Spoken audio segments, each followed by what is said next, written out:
As a professional service provider, the most important skill to learn is your ability to say no. Whether you're an accountant or a bookkeeper, if you don't know how to set boundaries, you are going to come across situations that test you in ways you would never imagine. Clients are going to ask you for things, make requests of you that you know are completely against your values. And if you don't have the skill developed, if you don't know how to say no to them, you're going to do things that once you go to bed, you will not be able to sleep at night because you're going against the core of who you are. In a recent encounter that I had with somebody in my ecosystem, this person reached out to me to make a request for something that my gut told me right away, don't do it. And I had to decide whether or not to ignore that and get paid to do the thing, or to follow my values and be like, you know what? This doesn't sit right with me. I don't want to do it. You're going to come across situations like that. The work that you do is so valuable. The work you do is super important. And that's why institutions depend on you to issue information that they can rely on. There's a reason why when somebody goes to get a loan, for example, they want to see a copy of their notice of assessment. There's a reason why when a company goes to the bank to request something, they want to see a copy of their financial statements. It's because you putting your name on something like that gives kind of assurance to the person who's lending the money to them that what is stated within these records, I can rely on it. I can rely on it to make the decision that I'm about to make. And so imagine when a client reaches out to you and tells you to create a financial statement for them so that they can be able to get a loan from the bank for XYZ, or so that they can be able to qualify for XYZ. The people asking for those financial statements need it to make a decision. You know that if you issue this to your client, it's going to help them to get the thing they're asking for. However, you know as well that it's wrong. So the question to you is, are you going to go ahead and ignore your values, ignore your boundaries, ignore all of that and serve the client because this is something they want? Or are you going to recognize that this is wrong and you're going to say, you know what? I know you have a business decision to make. I know you have a business to run.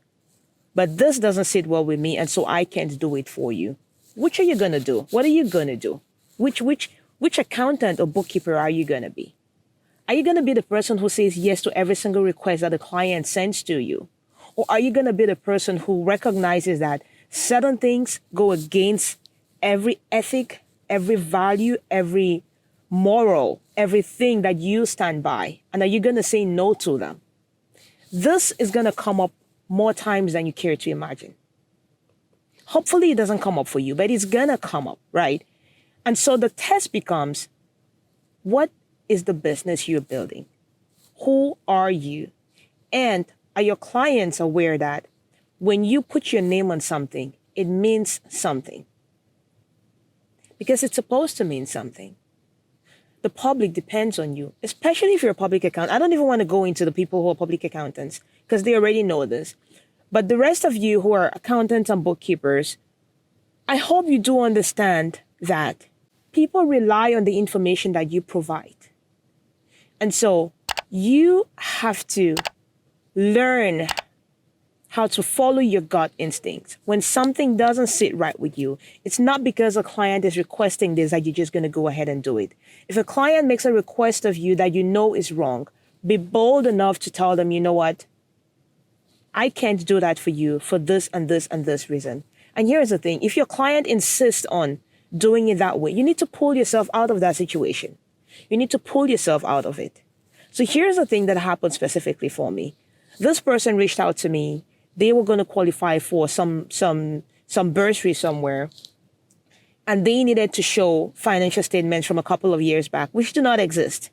And so they put together some information and wanted my help to fix that. And I was like, no, I'm not going to do that. I was like, yes, Ida, I know this is against what you stand by, but please, I have a business to run. I really need this money and blah, blah, blah. And so I gave it a moment, I had to process this and ask myself, Am I letting my values to impact somebody's business, or am I doing the right thing? In conclusion for this particular thing, you know what? I pulled myself out of it. I got back to this person and I said, you know what? I know you have a business to run, and I don't want to let my values hinder your ability to run your business the way that you want to. So this request, I'm not going to be able to help you with it. I know you're going to be able to figure it out. I can't be involved. So good luck with it. I can't help you. It goes against my values. Of course, the person wasn't happy. But my job is not to make you happy. My job is to serve you within the boundaries of what the services are supposed to be. And so when you come across situations like this, you need to learn how to be professional in a situation like that. Pull yourself out of it if that's the best solution for it. Let your client know why you're making that decision.